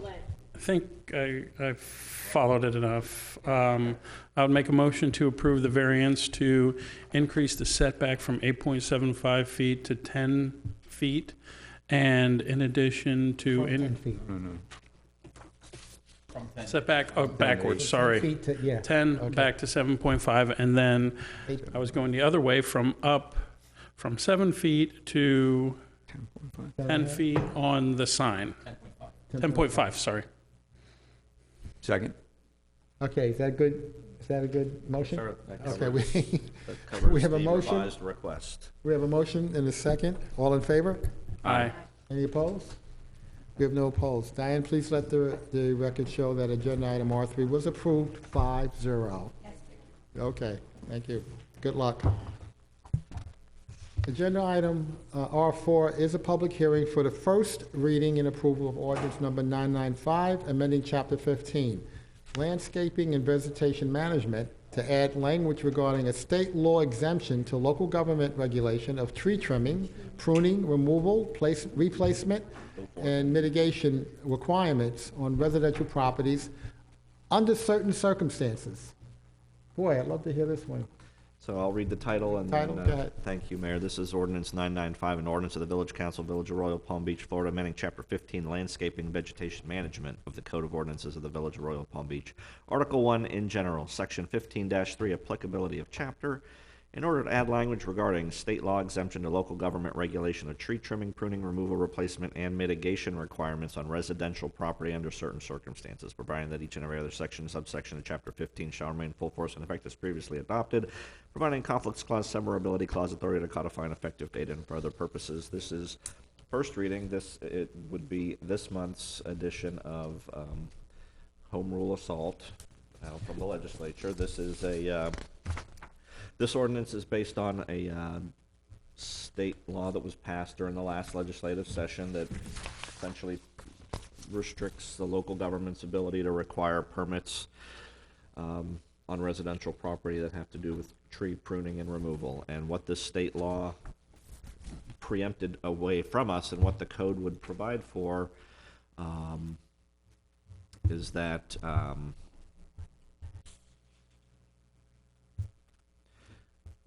current village code regarding tree pruning, trimming, removal, replacement, and mitigation requirements would not apply to a tree on residential property if the following conditions are met. And this comes right out of the state law that was passed. If there's a tree on residential property that presents a danger to persons or property, Which means it's falling down or leaning could or be something? could be falling down, or could be could be diseased, could be. Okay. The tree is pruned, trimmed, or removed in order to eliminate the danger. The tree is not owned by the village. You mean not owned by means it's owned by a private resident? Privately owned. Or a commercial resident? On residential property. This Only is residential? Correct. Okay. The residential property owner obtains documentation from an arborist confirming that the tree presents the danger to person or property. So they have to have a doctor's note for the tree. At their own expense? Yes. And if they do all of that, then we cannot require any further permitting, So this pretty, fees or anything this like pretty that. much guts a lot of what we put in our new tree trimming ordinance. As I said, this is this month's edition of. All right, so you're gonna have to redo the ordinance and bring it back? Are we gonna have to redo the actual? I mean, this ordinance provides for the exemption to the current code. So you got to use two ordinances? Yeah, but if we have an ordinance in place now that says one thing, but now the state law says something different, we can't have an ordinance on the books that's gonna be non-compliant, right? with This the is state what's law? in- This ordinance makes us Incorporating it. compliant with state law. This ordinance complies This with ordinance state makes law. us compliant? Right. Even though our actual ordinance would say something different? Well, so your ordinance would still apply to any situation where it's not a residential tree. Okay. That's not a danger to persons or property, and Okay. Your ordinance would apply unless these specific Conditions. criteria. So are this becomes established. an amendment to our ordinance? Yes, sir. Okay, I got It you. is section 15. It is the same ordinance. It will be now part of Part of it. that tree ordinance. Okay. That's unfortunate. Well, so Yeah, it is essentially, am I unfortunate. understand, I mean, It's like a tree incredible. that is not village-owned, that's every other tree that is on residential property and commercial property, right? No, he said not commercial. This only applies to residential residential. property. Okay, so Yeah. any resident now can do whatever they want to their trees. Well, they have to have They got to get a doctor's note. they got to get doctors. Get the note, and that says it's a danger to persons or property, Okay. then we cannot require permitting, we cannot apply permitting requirements as you otherwise could. Yes, this was a big deal this session, this preemption. We can't use our arborist, correct, to make that decision? You can't They have re- to do their own. No, because It has to be an arborist certified by the International Society of Arboriculture or a Florida licensed landscape architect. But it's not the one, because we have an arborist. Doesn't have to be yours, it can be anyone who is. the point is though, if they use our arborist, they still have to pay for it. They do, but at least Yeah. then we know it's an honest. No, I know what you're Yeah. saying. It's not, I'm sure there's gonna be a cottage industry developed across the state with doctors doing these, you can stay home from school notes. Yep. So this will bring you into conformance with Okay. the new state legislation and the Okay. preemption. Has there been any that you were aware of across the state? Any pushback on any of I this? have not heard if anybody's filed any Keep your ear to the litigation, ground. and we certainly Yeah, keep will, your ear to the yeah. ground on that. We'd like to just Yes. know about that if something like that happens. Jeff? Does the doctor's note have to be I'm sorry, provided? you were next. Yeah, he was Have to be which? provided before the tree comes down? As opposed to after the fact? Mm. Yeah, that's a good point. The legislation doesn't specify the order in which Silent that on that it, has to isn't it? happen. It Does that just leave says the us- tree has to be on residential property. It is pruned, trimmed, or removed in order to eliminate the danger, and the residential property owner obtains documentation confirming that the tree presents the danger. It does say that confirming the tree presents a Which- danger as Oh, opposed to present tense. presented It says a it, yeah. danger. So- As opposed to so a I would- past tense. I think you could argue I that think that's the way a it's written. valid it- interpretation. Yeah. The documentation should precede the action. Okay. Okay. That would be good, because that part of the issue that we've run across. Sure. Absent any attempt to get a certified professional to talk about the tree. Many times we've seen a tree taken down, and then after the fact, usually after code enforcement or somebody identifies that. So the reality is, I could see if somebody took advantage of this and did the work before they got the certification, and then the village took enforcement action, and then they got the certification. I'm not sure that Well, there's any, I'm not sure like what. I said, keep your ear Yeah, to the we ground certainly across the will. state, and I'm sure something will come to light Indeed. that will test this one way or the other. Couple nuances to Hold on, this. Oh, I'm sorry. Yeah, his light was on, go ahead. Yeah, my question is with the part of it where the tree is not a village-owned tree. I don't see that anywhere in the statute. And then secondly, I'd like to know why the village is putting trees on people's private property, or how often that happens, because there's nothing in the statute whatsoever. And the way I read the statute is, it doesn't matter who owns the tree. It's on your residential property, you can whack it. Well, we were looking at doing a treescape program with a treescape budget, and part of that would be giving people trees and planting them on their front yard, and we would do that by some type of agreement. If we were going to expend public monies to do that, that agreement would come with that condition, and we wouldn't want this ordinance to apply. There's a couple other nuances to this ordinance, and if you want to add anything to the comment about the tree is not a village-owned tree. Well, my thought is that the leading the plain language of the statute, it doesn't care. It doesn't say who owns the tree. It just says if you're a residential property owner, you don't have to comply with this stuff. So my thought would be that if we're reading the state language and we're going to put this language in there, not only one, is it going to conflict with it, that two, if it comes to pass, we're going to lose on that. I mean, that'll be something that Keith can look at. But in event, this is not the language contained in the statute, because this village-owned tree thing is not in there. So- Correct? Correct. Right, so, but I would say that. But we're adding this. But so I would say that if the ad is because of the program that the village manager indicated, and the person affirmatively agrees, to that I don't think that would completely run afoul, or I don't think it would run afoul of the statute if we are giving them a tree or putting a tree on their property. Certainly would want assurances in advance. But the statute says the local government may not require all these things, but what you're saying now is, well, we can make a contract and then require them to do it, or add this in the statute and require them to do it, and that doesn't seem right to me. I guess my advice would be, if that's a concern. It's a concern to me. Don't do the program where you're going to put trees. If Put government trees on private property. That's what it is. That was the program. That was Right. exactly the program. Was And to that's put trees exactly on what this on statute government gutted. property. It gutted our ability to regulate these things.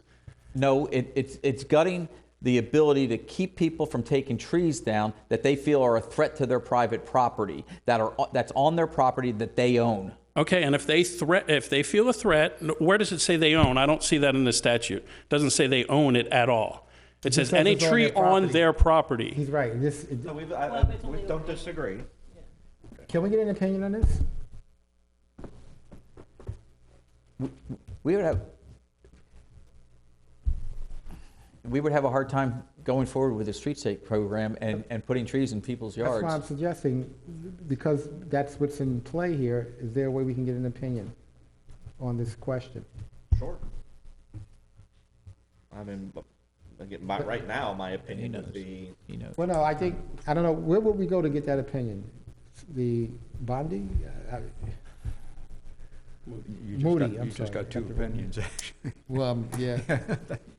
I mean, you can get an attorney general opinion. I'm asking you to leave it, I don't like it, we're in limbo, and the village managers and what Councilman Valentes is saying is, we have a program that may be in jeopardy here because of this Right. question mark on how this really works. But only if there's like, you get your doctor's note and it's a threatened tree. That's. But you raise a good point. Right. It doesn't say there's ownership. No, It it just doesn't. says it's on their property. But it has to still apply to Yeah, these so- conditions.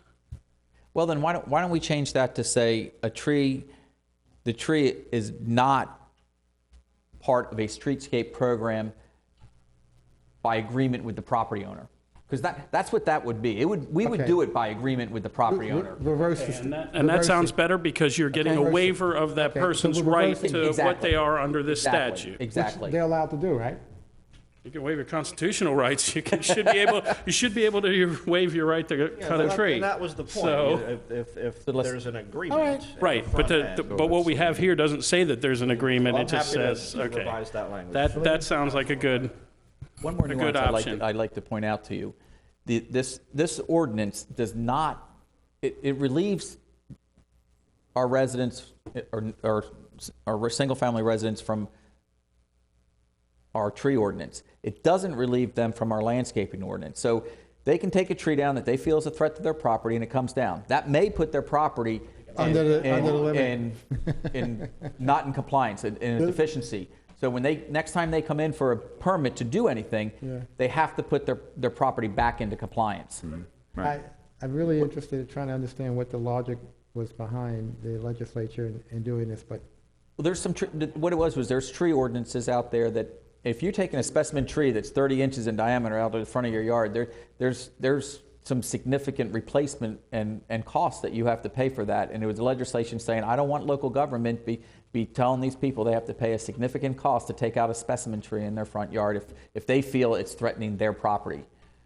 You see, we wrote our ordinances What an where overkill. to remove the tree, it had to be diseased or something. yeah. They changed that to, you can take it out if you just feel it's a threat to your You property. think it's a threat. If you think it, But you get the doctor's note. like if you have a car in your driveway and you think it might damage your car. You do have to get the confirmation Yeah, from the okay. arborist, but as I think you said, that probably will not be a difficult thing for someone to hire an arborist to write a letter. That's why I asked you. Right. Celine, I'm sorry, you wanted to No, say it's okay. My question was, though, it doesn't say anything about replacing the tree.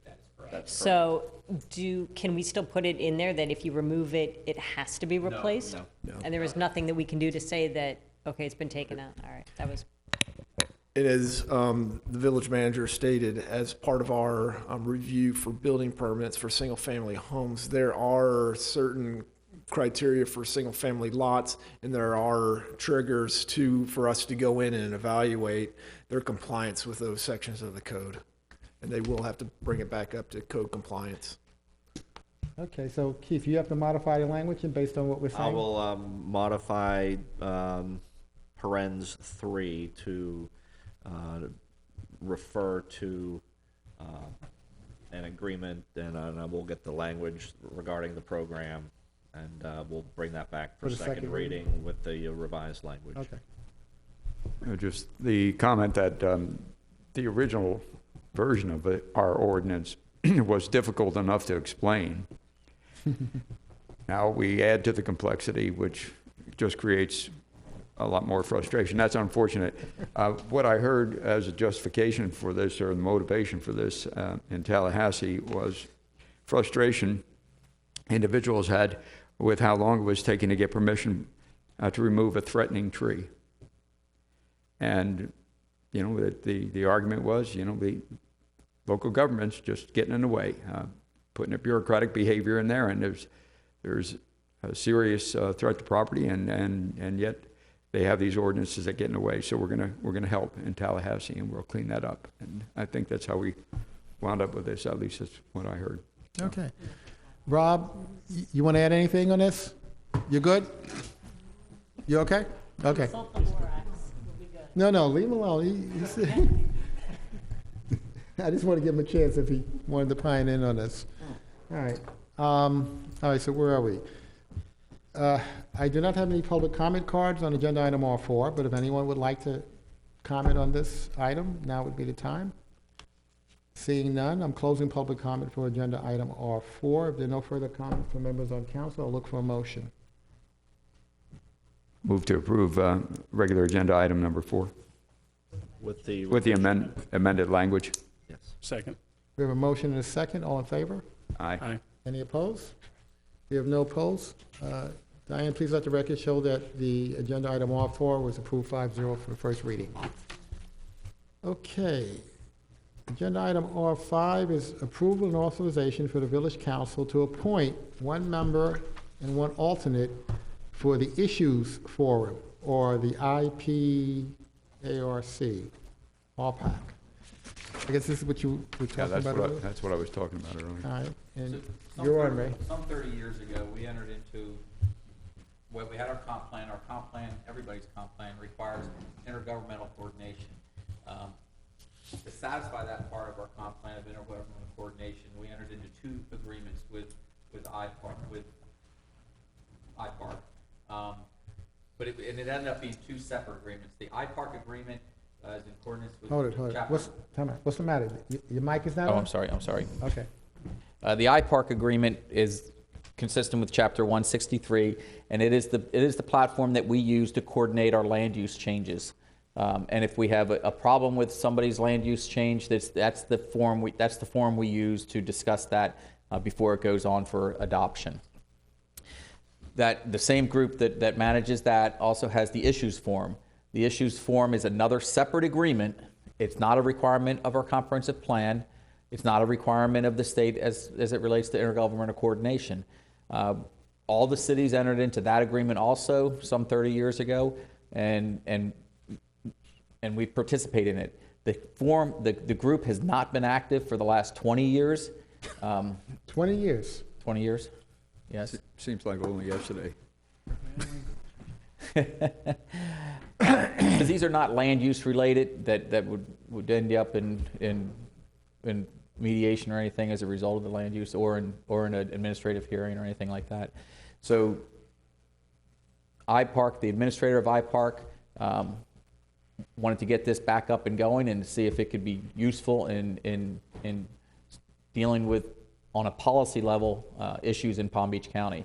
And as Commissioner Hammer said earlier, you know, they met as an executive committee. They've talked about some things that they want to tackle with it. I think this, and what they're looking for is appointments of elected officials to be on this. I think they're planning on meeting 4 times a year, every quarter. And whether this continues, I don't know. I think what they're going to do is they just want to bring it back up, see if there's interest, see if this isn't a good forum with a little bit smaller group than the Palm Beach County League of Cities group would be, and see if it's something that's useful. And I think after a year we would know more. You're on the executive committee via the league? Yes, from the league, and there are a total of 5 members on the executive committee, and one is from the school board, the school board. One is from the county commission, and then 3 of us from the league. Okay. So they are looking for an appointment of a council person to that, and we're looking for a volunteer. We have any volunteers? I'd be happy to volunteer. Oh, great. I make a motion. Second. We have a motion and a second. All in favor? Aye. Don't let them persuade you otherwise. Any opposed? You said that way too fast. Should I say no? Hey, any opposed? We have no opposed. Diane, please let the record show. We got to do that separate. In agenda item R5, the council, the village council appointment to the new and improved IPARC is Councilwoman Radowski. Thanks, Dan, for stepping up. Now we need to have somebody who's interested in being the alternate member. I'll be the alternate. Okay, we have a motion? I make a motion to nominate Councilman Valentis as the alternate. Second? We have a motion and a second. All in favor? Aye. Any opposed? We have no opposed. Diane, Oh. please let the record show that agenda item R5, appointment of the alternate member to IPARC is Councilman Valentis, approved 5-0. Okay, congratulations. Yeah, Let us know how the this is going. enthusiasm was remarkable. on both ends. Okay, our agenda item R6 is an appointment of one member to the Education Advisory Board for a term ending March 2020. Jeff? Thank you, Mr. Mayor. So we've had an opening now for the first two meetings, actually, of our Education Advisory Board this year. We've had one applicant, Lisa Ryan, who is a teacher at Cardinal Newman High School, which is a private school. And one of the things that we were trying to do was to, as you remember when we revised our Education Advisory Board ground rules, was we tried to put together a description of the kinds of skills and experience that individuals would bring to the Education Advisory Board. And one of them was a professional educator. However, we were concerned about a conflict of interest if that educator happened to work for either the school district or work for a charter school paid by the school district or work for the management companies running a charter school. Since she doesn't fit any of those disqualifications and she does fit the qualification as a professional educator, I'd like to make a motion to appoint Lisa Ryan to the alternate seat on the Education Advisory Board, appointing Pamela Shetka from the alternate seat to a regular seat on the Education Advisory Board. Second. We have a motion and a second. Any discussion? If there's no discussion, we have a motion and a second. All in favor? Aye. Any opposed? We have no opposed. Diane, please let the record show that the Lisa Ryan was appointed to the alternate seat for the EAB by a vote of 5-0. And with that, we have no further business this evening before the council. I thank you all, and we stand adjourned.